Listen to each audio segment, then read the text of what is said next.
അങ്ങനെ കുറേ ആയിട്ട് ഞാൻ എൻ്റെ ചാനലിൽ ഇടണം എന്ന് വിചാരിച്ചൊരു വീഡിയോ ആയിരുന്നു ഇത്. ഈ ഫോണാണെങ്കിൽ ആകെ കംപ്ലൈൻ്റ് ആയിട്ട് ഇരിക്കുകയായിരുന്നു, അതുകൊണ്ട് എനിക്ക് ഇടാനായിട്ട് സാധിച്ചില്ല. ഇത് കപ്പൽപ്പള്ളിയിലേക്ക് പോയിട്ടുള്ള ഒരു വീഡിയോ ആണ്.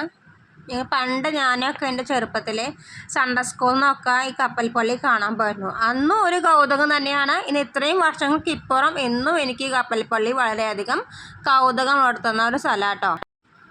അങ്ങനെ കാലങ്ങൾക്ക് ഇപ്പുറം കപ്പലപ്പള്ളിയിലേക്ക് പോയി. എൻ്റെ കുട്ടികൾക്കാണെങ്കിൽ വളരെ ഇഷ്ടപ്പെട്ടു ഈ പള്ളിയിൽ. ഞങ്ങൾ പള്ളിയിൽ പോയി പ്രാർത്ഥിച്ചു. പിന്നെ ഈ മുഖത്ത് നെയ്യിലേക്ക് അവർ കയറി നല്ല ഭംഗിയുണ്ടെന്നൊക്കെ പറഞ്ഞു. കുറേ കാലങ്ങൾക്ക് ശേഷം വീണ്ടും എനിക്ക് ഇവിടേക്ക് പോകാൻ പറ്റി. അതിന് തന്നെ വളരെയധികം സന്തോഷം. അന്ന് എന്തോ ഒരു വെക്കേഷൻ സമയത്താണ് ഞങ്ങൾ പോയത്. അന്ന് ഈ വീഡിയോ ഇടാൻ പറ്റി കുറേ ഞങ്ങൾ പരിശ്രമിച്ചു, പക്ഷേ ഇടാൻ പറ്റിയില്ല. എൻ്റെ ഫോൺ എന്തോ കംപ്ലൈൻ്റ് ആവുകയൊക്കെ ചെയ്തു. അതുകൊണ്ട് വീഡിയോ അങ്ങനെ കുറേ ഡിലേ ആയിപ്പോയി. കാണാൻ നല്ല ഭംഗിയുള്ള, അത്രമാത്രം എല്ലാവരും പോയി കാണേണ്ട ഒരു സ്ഥലം തന്നെ. അത്രമാത്രം ഭംഗിയുള്ള ഒരു സ്ഥലം കേട്ടോ ഈ കപ്പൽപ്പള്ളി എന്ന് പറയണത്. ഞാൻ കുറേ അധികം ആഗ്രഹിച്ചു ഒന്നുകൂടി പോകാൻ വേണ്ടിയിട്ട്. അപ്പോൾ അതുകൊണ്ട് ഒരുപാട് കാലങ്ങൾക്ക് ശേഷം വീണ്ടും കാണാൻ സാധിച്ചു. പിന്നെ അവിടെയുള്ളത് കുറച്ച് കാര്യങ്ങൾ ബൈബിളിലുള്ള കഥകൾ പോലെ കുറച്ച് ചിത്രീകരിച്ചിട്ടുണ്ടായിരുന്നു കേട്ടോ. അവിടെ കുട്ടികൾക്കൊക്കെ വലിയവർക്കായാലും ഇഷ്ടപ്പെടുന്ന ഒരുപാട് കാര്യങ്ങൾ അവിടെ ഉണ്ടായിരുന്നു കേട്ടോ.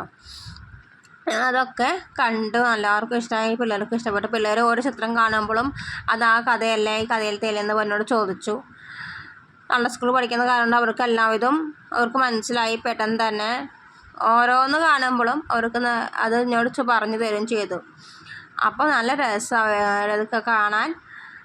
അപ്പോൾ അടുത്ത വീഡിയോയുമായിട്ട് വീണ്ടും വരെ കാത്തിരിക്കുക.